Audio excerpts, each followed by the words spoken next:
How to look clean but powerful. For clothing, I'm obsessed with the all money look. I use Pinterest for inspo, but for the clean look, sweatsuits or neutral simple suits look clean, but just wear whatever you feel confident in. Accessories. Add simple but cute jewelry. Gold hoop are the way to go, and a cute handbag and the glitter spray that's viral on TikTok.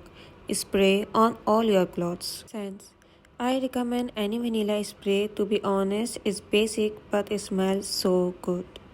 Wear natural individuals. If you wanna wear lashes, it looks more natural and clean. Invest in a gua sha. Brows. Use a derma planner and aloe vera gel and try to clean them all. Also use a brow gel if you can't get them done. I love the benefit one. Curling lashes. I don't know, but curling lashes just makes anyone look pretty. Use a lipstick gently, press on the top and bottom of lip, then lip line and then use a lip gloss. I love the Charlotte Tilbury Pillowtalk lip liner and the Dior lip gloss.